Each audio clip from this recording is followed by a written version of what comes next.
Hello, fellow Star Wars fans and fans of the High Republic. This is my spoiler-free review for Star Wars The High Republic, The Eye of Darkness, written by George Mann. This is part of Phase 3, Trials of the Jedi. This is the first adult novel of that phase. So I will be talking about spoilers for Phase 1 of The High Republic and maybe a little bit of Phase 2, just to get some context. So you have been warned.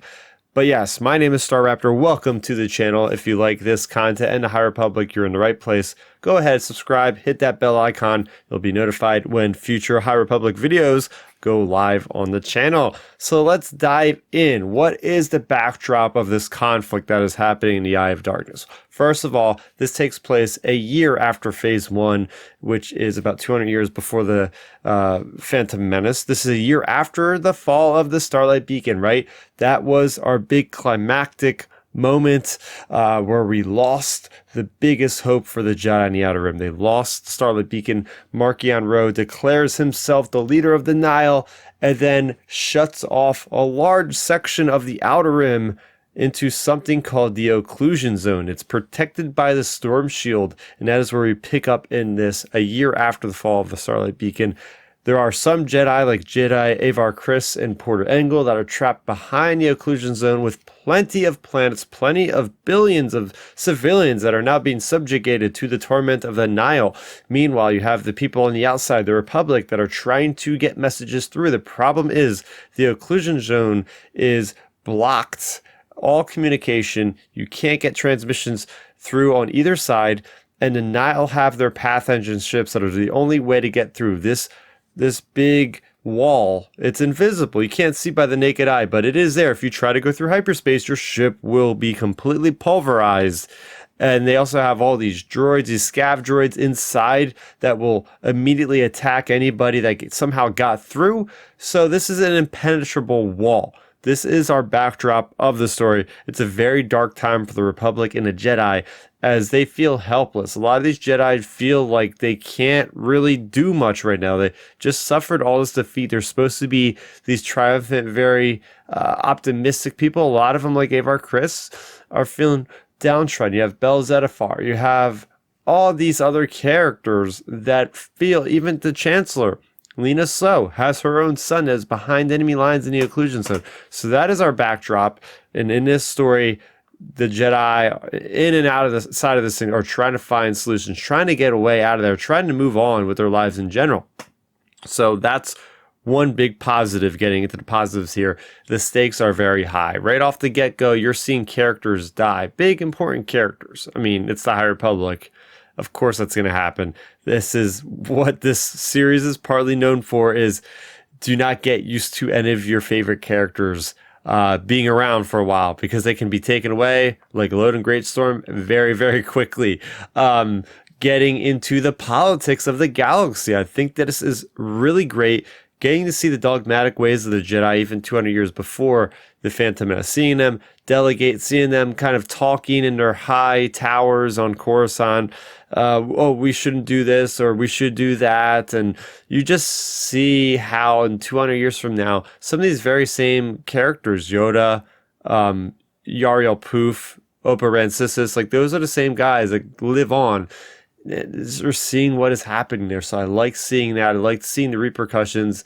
You're seeing Gira Saros, who's working with Marchion Ro as trying to kind of maybe make some kind of diplomatic ties with the Republic. What does that mean? Making a diplomatic tie for somebody that just killed so many of your people? Do you even try to share the table with them? I don't know. There's great pacing in this novel, just like Light of the Jedi, just like The Rising Storm. These chapters are very short, but they're very impactful, and they make you want to keep reading, right? It's a great style of writing that George Mann has done. I love that he did so well bringing in these characters that we all know and love that he hasn't had a chance to work with. He worked in Phase 2, which is characters 150 years prior, like Rupert, Natani, like Solandra Show. He has done all those characters. He hasn't ever touched Porter Engle or Avar Kriss, and I think he did a phenomenal job with those characters. Those characters are also flawed. They have so much complexity to them.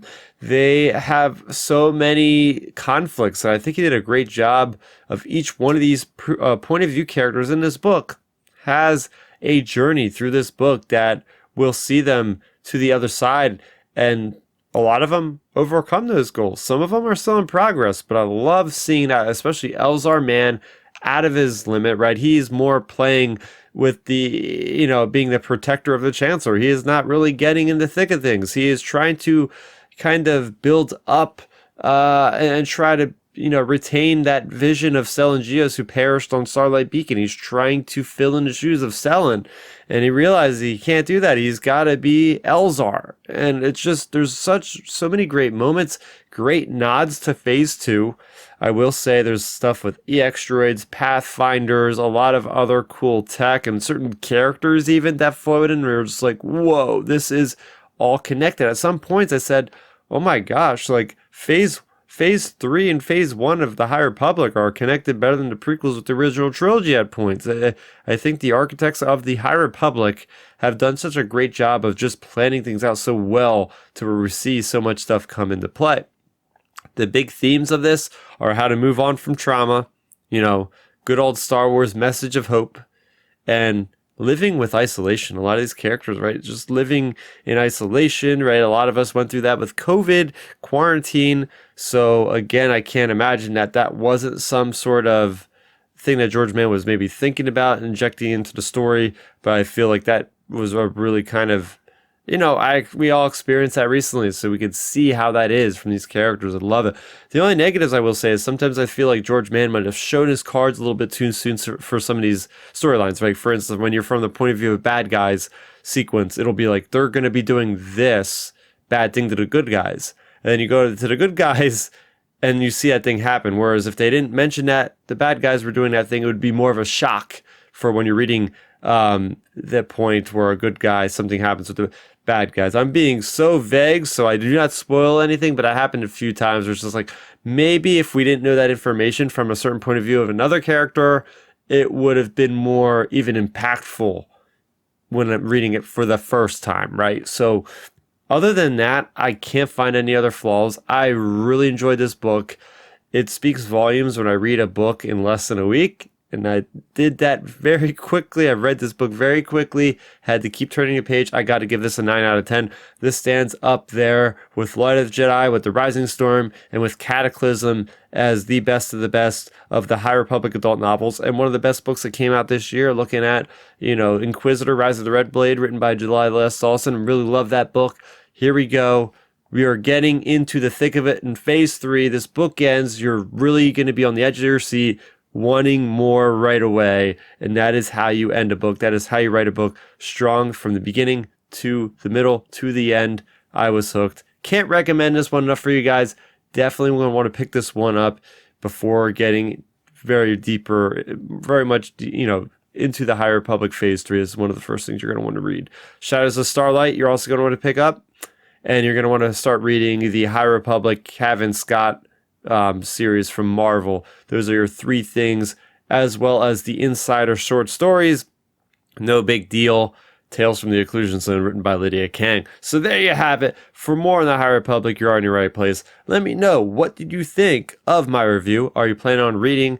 Or what were some of your favorite things in this book? Let me know in the comment section down below. Subscribe to the channel for more on the High Republic, for more on content from me, which I talk a lot about Star Wars generally right now. So go ahead and give me a subscribe. That's going to do it for me, Starrapter. Thank you so much for watching, and may the Force be with you always. And transmission for light and life, everybody.